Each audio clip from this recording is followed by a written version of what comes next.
Good morning. BA second year, BA second year, ठीक है ना।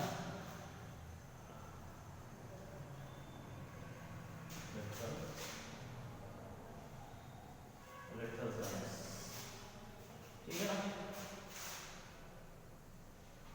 पेपर फर्स्ट, यूनिट फर्स्ट, ठीक है ना। कल अपन पढ़ रहे थे कौटिल्य को, कौटिल्य की जीवनी, उनके साथ क्या क्या घटनाएं घटी, उन्होंने राजनीति के लिए क्या योगदान दिया, सारी चीजें अपन कल पढ़े थे।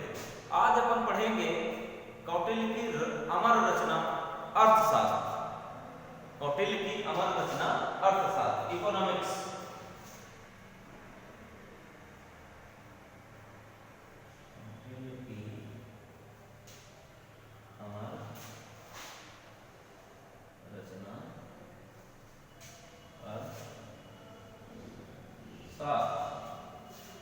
ठीक है ना। अब अर्थशास्त्र में उन्होंने राज्य के लिए अर्थव्यवस्था कैसे संचालन हो, अर्थव्यवस्था की आपूर्ति कैसे हो और राजकीय कोष में इस अर्थशास्त्र का क्या योगदान हो, ठीक है ना, उसके बारे में उन्होंने पूरी बातें बताई है, पहली चीज, ठीक है। अब इसमें अर्थशास्त्र की जो विषय सामग्री है, अर्थशास्त्र की जो विषय सामग्री है उसमें क्या क्या चीजें उन्होंने रखी हैं। तो प्रारंभ में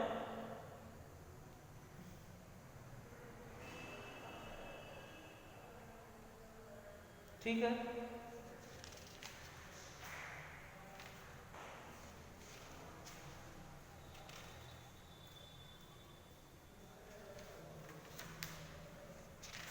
मैं बता रहा हूं आपको।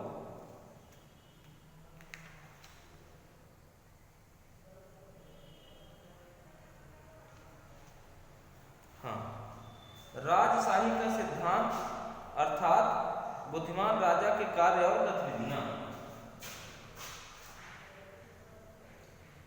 राजशाही का सिद्धांत अथवा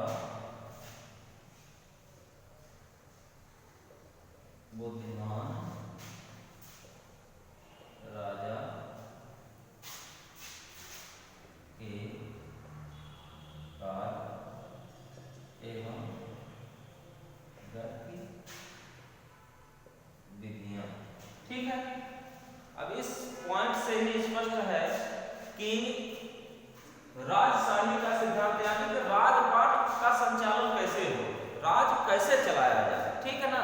और दूसरी चीज है बुद्धिमान राजा यानी कि एक योग्य शासक, राजा का से तात्पर्य यहाँ यह है कि एक योग्य शासक का की दिनचर्या या गतिविधियां या कार्य, उसके कार्य कैसे होने चाहिए, उसकी गतिविधियां कैसी होनी चाहिए, इसके बारे में विस्तृत जानकारी कौटिल्य ने अपने अमर रचना अर्थशास्त्र में बताया, ठीक है ना।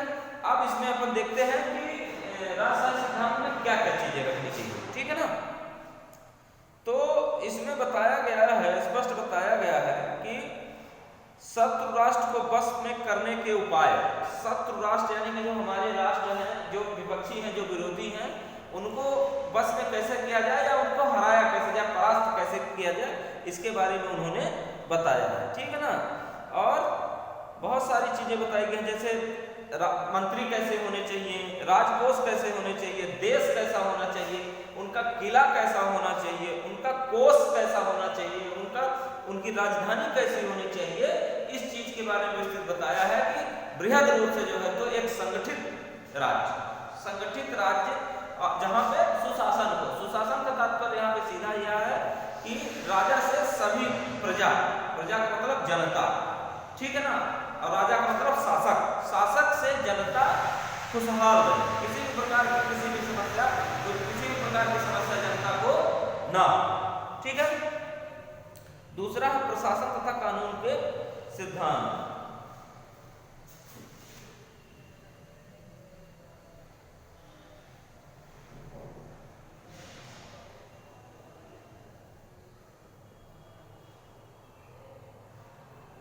प्रशासन, प्रशासन जिसको आज हम आप सभी जानते हैं एडमिनिस्ट्रेशन, सुने होंगे, आप भी सुने होंगे कि एडमिनिस्ट्रेशन का तात्पर्य यहाँ पर यह है कि शासन, प्रशासन, प्रशासन का मतलब होता है कि प्रशासन की गतिविधियां, प्रशासकीय कार्य कैसे हो, ठीक है ना, वो प्रशासनिक व्यवस्था कैसी हो, जिसका तात्पर्य प्रशासन है।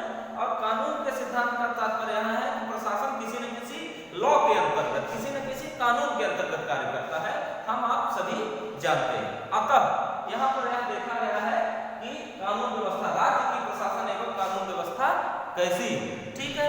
तो मुख्य रूप से इसमें 2-3 चीजें बताई गई हैं, जैसे प्रशासन के विभिन्न अधिकारियों कार्यों का विवरण, ठीक है ना, जैसे मुकदमों की सुनवाई, निर्णय लेना, न्यायिक कार्यों का विवरण, ठीक है ना, और राजकीय कार्य में उत्पन्न करने वाली बाधाएं उत्पन्न करने वाली चीजों को दूर करना, दंड विधान, अराजक लोगों को हटाना या उनको सुधारना, ये सब सारी चीजें प्रशासकीय व्यवस्था के अंतर्गत आती थी, पहले भी आती थी और आज भी आप लोग देखते होंगे कि शासन की व्यवस्था में ये सारी चीजें देखने को मिलती हैं, ठीक है।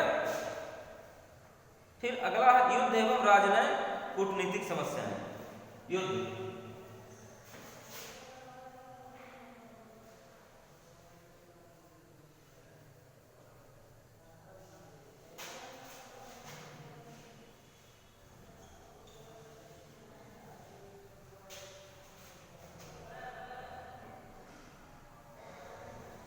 ठीक है ना, युद्ध जो कि बहुत ही महत्वपूर्ण और बहुत ही आवश्यक किसी भी राज्य के लिए होता है, ठीक है ना। युद्ध में पारंगत होना पड़ता है क्योंकि प्रत्येक देश की सुरक्षा उसके सैनिक करते हैं, ठीक है ना। तो सैनिकों के पास पर्याप्त मात्रा में आधुनिक औजार एवं एक निर्णय लेने की क्षमता वाला शासक, दोनों चीजों का कॉम्बिनेशन, दोनों चीजों का सम्मिश्रण होना परम आवश्यक है। यही बात कौटिल्य ने अपने अर्थशास्त्र में युद्ध कला के बारे में और राजनीति के बारे में उन्होंने बताई है कि कूटनीति कैसी होनी चाहिए, राजनीति कैसी होनी चाहिए और हमको कैसे कार्य करना चाहिए अपने विरोधियों के प्रति, हमारी तैयारी कैसी होनी चाहिए, हमारी गतिविधियां कैसी होनी चाहिए, सारी चीजों का विवरण जो है तो अर्थशास्त्र में युद्ध एवं राजनीतिक कूटनीतिक समस्याओं के बारे में बताया गया, ठीक है।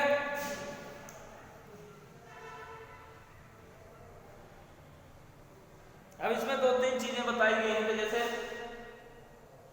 राज्य की सीमाएं सुरक्षित होनी चाहिए एवं सैनिकों से सुसज्जित होनी चाहिए, ठीक है ना, और किला ऐसा होना चाहिए कि जिसमें शत्रु आसानी से आक्रमण न कर पाए, बहुत ही कठिन रास्ता और बहुत ही कठिन बॉर्डर की व्यवस्थाएं होनी चाहिए, सहज और सरल नहीं होनी चाहिए। मुख्य रूप से इसमें यही बात बताई गई है, ठीक है ना। अब अर्थशास्त्र की महत्ता,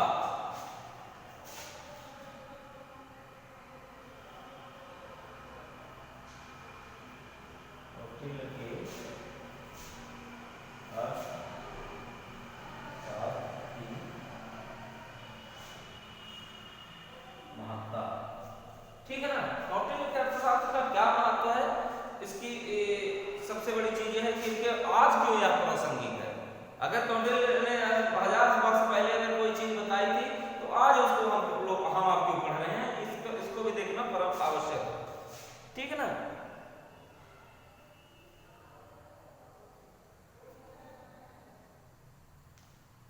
तो निसंदेह कौटिल्य का अर्थशास्त्र एक महान ग्रंथ है, इसमें स्पष्ट बताया गया है कि कौटिल्य का अर्थशास्त्र एक बहुत ही महान ग्रंथ है।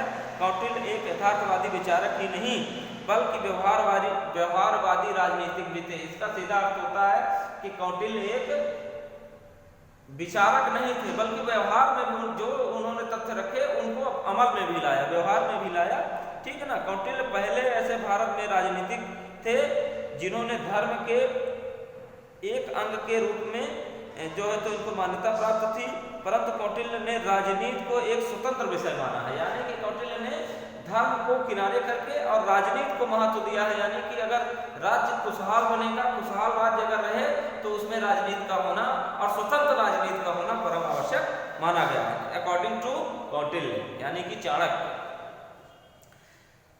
आगे उन्होंने बताया नंद वंश का नाश, सिकंदर पराजय, जो कौटिल्य की उपलब्धियां हैं, तो क्या क्या उपलब्धियां हैं? नंद वंश का उन्होंने नाश किया और चंद्रगुप्त वंश की स्थापना की, पहली चीज। दूसरी चीज ये है कि सिकंदर की पराजय, सिकंदर जैसे आक्रमणकारी को उन्होंने हराया था अगर अपने राजनीति के दम पर, अपने कौशल के दम पर, तो बहुत बड़ी बात थी। सिकंदर को हराया। चंद्रगुप्त मौर्य का मगध का राज सिंहासन पर बैठाना, यानी चंद्रगुप्त मौर्य को मगध राज दिया। मौर्य वंश साम्राज्य की स्थापना की, मौर्य वंश साम्राज्य की स्थापना किए।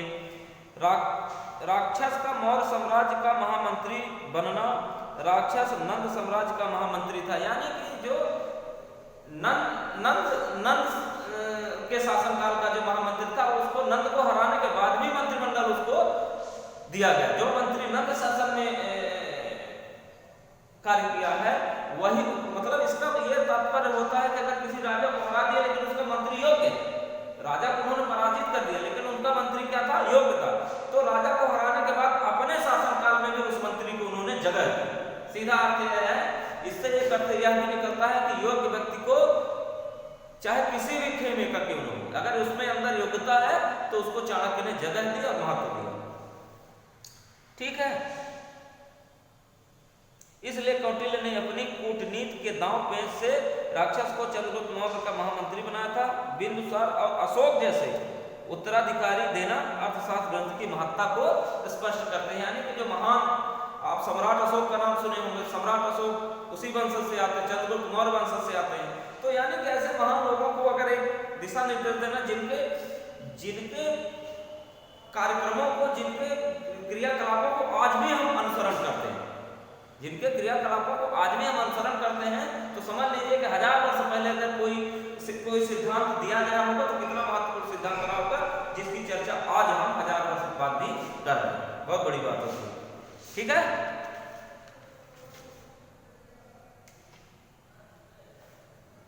अब इनका एक है सप्तांग सिद्धांत। कौटिल्य ने एक सिद्धांत दिया था, सप्तांग सिद्धांत।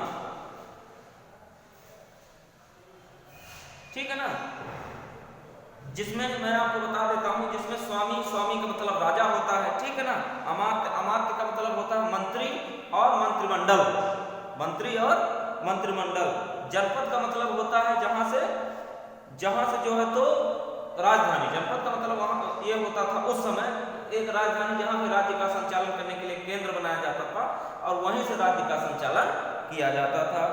दुर्ग का मतलब होता है कोट, किला, जहां पे राजा का निवास होता था, निवास स्थल दुर्ग, जो चारों तरफ से बाउंड्री लाइन से घिरा हुआ होता था और एक विशाल महल होता था, विशाल बिल्डिंग होती थी, ऐसा समझ लीजिए।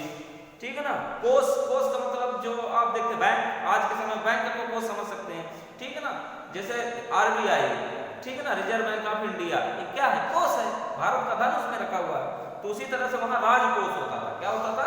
राजकोष, जो राजमहल के अंदर ही मौजूद होता था। दंड या सेना, दंड या सेना का तात्पर्य यह होता था कि राजा दंडित करता था अपराध के लिए। अगर कोई व्यक्ति अपराधी प्रवृत्ति का है या कोई किसी देश की सेना अगर हमारे ऊपर आक्रमण करते तो उसको हराना, दंड देना कहलाता था। मित्र भी बहुत आवश्यक था। मित्रता, अगर आप अकेले अगर दुनिया में रहना है, गांव में, समाज में कहीं भी रहना, तो आप जैसा आप समझते हैं कि मित्र की कितनी जरूरत होती है, ठीक उसी तरह से देश के लिए, एक राजा के लिए, एक शासक के लिए भी मित्रों की आवश्यकता पड़ती है। ठीक है ना, जैसे आज देख लीजिए कि हमारे देश के प्रधानमंत्री अगर दुनिया के शक्तिशाली देशों से मित्रता नहीं करेंगे तो बहुत सारे काम हमारे रुक जाएंगे, देश का विकास रुकेगा किसी न किसी प्रकार से। उसको डायरेक्ट इनडायरेक्ट आपको समझना है। ठीक उसी तरह से कौटिल्य के टाइम पर भी मित्र देशों की आवश्यकता थी, मित्रों की आवश्यकता थी, जो युद्ध में, विषम परिस्थिति में हमारे साथ खड़े होते थे और हमारा साथ देते थे। ठीक है, तो आज के लिए बस इतना ही। इसको अच्छे से देखिए, पढ़िए और इसको लाइक करिए, सब्सक्राइब करिए। और एक चीज और बता दूं कि लगभग 25-30 बच्चे ऐसे हैं जो जनरल प्रमोशन नहीं करवाए हैं, यानी आज भी वो फर्स्ट ईयर में है। ध्यान रखिएगा, अगर सेकंड ईयर तक पहुंचना है तो जनरल प्रमोशन आपको करवाना ही पड़ेगा। 550 रुपये उसकी फीस है, आप वहीं से जनरल प्रमोशन करवा दीजिए बेटा, तो आप लोग पहुंच जाएंगे सेकंड ईयर। Thank you.